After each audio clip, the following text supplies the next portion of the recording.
Hello out there to all of my fellow gold diggers. This is your girl Rita, also known as the self-proclaimed gold digger. Welcome to my channel where I discuss my life as a wife, mom, entrepreneur, and business owner, all while trying to crush and achieve my goals.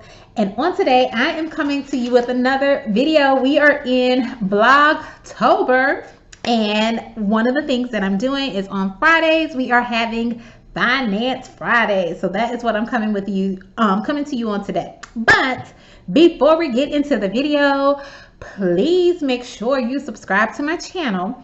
If you like what you see, if you've been following my content for a while and you have been enjoying it or finding it helpful, then please make sure you are subscribed to the channel. If this is your first time seeing me, and you check me out and you get to the end of the video and you enjoy what you see, please make sure you subscribe, because I have a goal of trying to get to 500 subscribers, and I would greatly appreciate your help if you help me to reach that goal.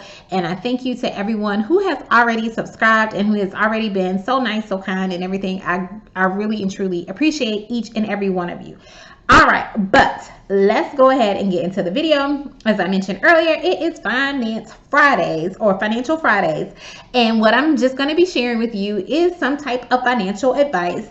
My channel, I talk about my financial journey and how I am on a journey to become financially independent, to be able to retire early. And I'm trying to bring as many people along on this journey as I possibly can, or at least to educate you about your finances so that hopefully you can make better financial decisions or avoid some of the decisions that I made when I was in my financial journey. Okay, but it's Finance Friday. So today I am going to talk about some of the best financial advice that I won't say that I've been given, but that I have learned to live by, because I can't really recall anybody giving me this advice, but I have definitely learned to live by this financial advice. So that financial advice is: don't give more than you are willing to lose. Yes, so don't give more than you're willing to lose.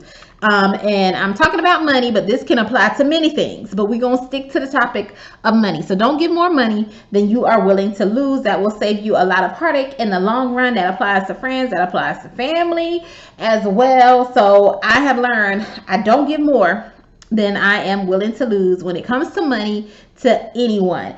And basically what that means is, if I can't give it and not be worried about getting it back later, like if I need it, then I'm not going to give it. Now, that might sound a little harsh, but it's not that I don't want to give to people, it's that I can't give to you. Like, I can't give to you. If I'm giving you something that I'm going to need next week and you don't give it to me, now you are starting to affect my household. So if it's something that I am going to need in the near future or in general, then if it's money that I'm going to need, I am not going to give it. So yes, it can sound kind of harsh, but if you know me in real life, like my close friends, they know I have no problem with telling them no, I won't say telling them no, telling people no, because I really don't. A lot of people do not ask me for money. I don't know if it's because they know I ain't gonna give it or what, but yeah, I have no problem with telling somebody no, whether it's regarding money or anything like that.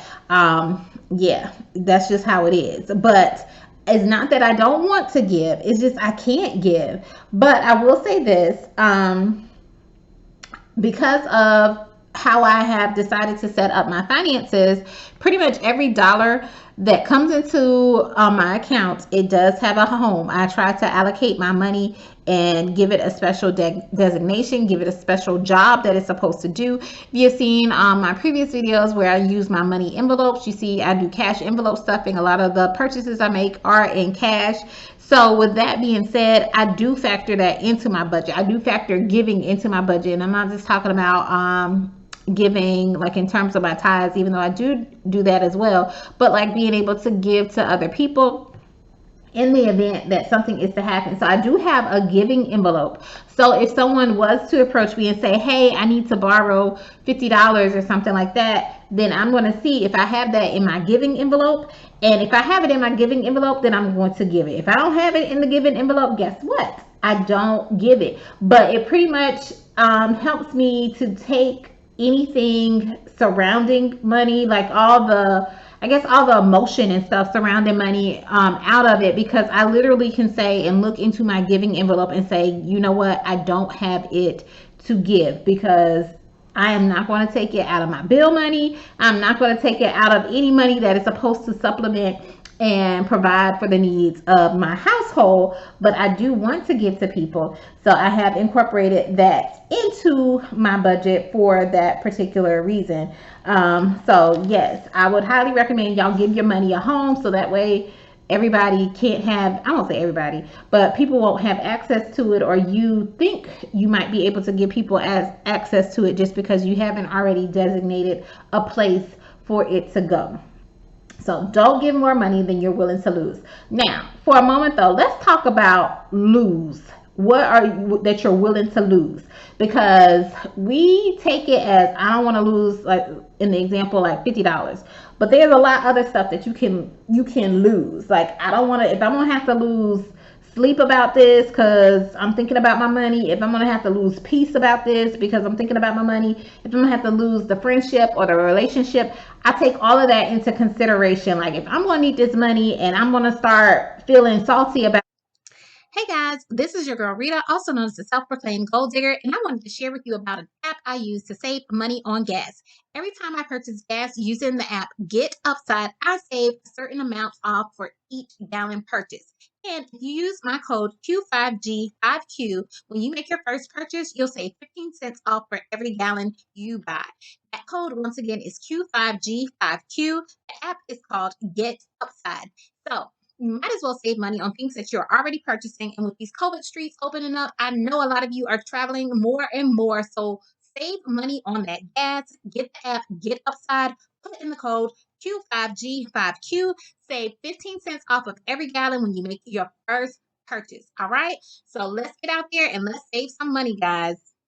About it and start, getting upset, losing respect for the person. Like, I don't want to lose respect for somebody just because they didn't give me the $50. I know it might sound petty, but that's what happens. It's like, I need, and it's not because you're being petty, it's because you actually needed the money. So that's why you're starting to have this worry, this concern. You're losing respect, you're losing friendships, you get upset with people because they haven't paid you back because you needed that money. So I take all of that into consideration. So if I'm gonna lose sleep, if I'm gonna lose peace, if I can possibly lose the relationship, if I'm gonna lose respect for you, like I don't want to even deal with you anymore or whatever, then I won't do it. And more importantly, what I value more than money is my time. So if I'm going to lose time because I'm worried about when my money is going to come back to me, or if I'm going to lose time trying to chase you down for my money, I won't give it. Like, I don't want to give it. So I never give more than I can lose. I'm willing to lose. And it just, and as a side note, it always amazes me that when people do ask to borrow money, like, it's almost like they move all kinds of things out of the way. Next thing you know, you say, yes, I can let you borrow the money. 20 minutes later, they knocking at your door saying, okay, I came to pick up the money or whatever. But let it be the time that they need to pay you back. Then they like, oh, I don't have a ride, I gotta work. They come up with all these different excuses not to pay you back, or where they're not able to pay you back. It just amazes me how quickly they can get to the money when they need it, but then when it's time to pay you back, it's like all kinds of things will come up. And I remember what my dad has said. He says however he gives his money, like if he lets somebody borrow money, he like, the same way I gave it to you is the same way I want it back. Pretty much, it's like if he gave you cash, he don't want you trying to pay him with a check that might possibly bounce. If he gave you $50, don't try and give him $10 here and say that you're gonna give him another $20. Like, give me all my $50 at the same time. And I guess I am the same way. Like, don't be trying to give me little dribs and drabs of my money. Like, give it to me how you got it, okay? I want it how you got it. Now, and also, kind of along those same lines, you really need to respect your money and look at your money like a business will look at their money, or like how a bank will look at their money more specifically, because a bank won't give money that they're not willing to lose. Like, if they feel like they're going to lose their money, guess what? They ain't giving it to you. If they think, oh no, this person doesn't seem reliable or credible to pay us back, they're not giving it to you. So you need to look at your financial situation the same way banks and businesses that invest and other people or companies and stuff like that, you need to look at your money the same way. Don't give more than you're willing to lose. And even with the banks, even if they're like, okay, they have parameters around what they're giving. So they give you a certain amount. If you don't have it paid back in a certain time, guess what? You're going to be paying interest on it. They're going to get a little extra for them having to wait to get their money back how they gave it to you. Also, if you say, hey, I'm going to pay you by this particular time, or I'm going to make this payment by this particular time, and you don't, guess what? They got late fees, because they like, we're not giving you more than we're willing to lose. And if we do, we're going to have certain things in place to make sure we are still going to benefit and we're still going to come out on top. And that's how you have to look at it for yourself. You can't give people money and it's going to end up hurting you or affecting your household negatively. So yeah, don't give more than you're willing to lose. That is my financial advice for you, and it's like probably the best financial advice that I have learned to live by, and now people don't ask me for nothing. Okay. All right, but let me know, share in the comments. I would like to hear what is some of the best financial advice that you have gotten, because I would like to see if I can incorporate some of that stuff, or see if it's stuff that I'm already using. So share in the comments some of the best financial advice that you use. All right, that is all I have for now. This is your girl Rita, also known as the self-proclaimed gold digger. Take care, everyone.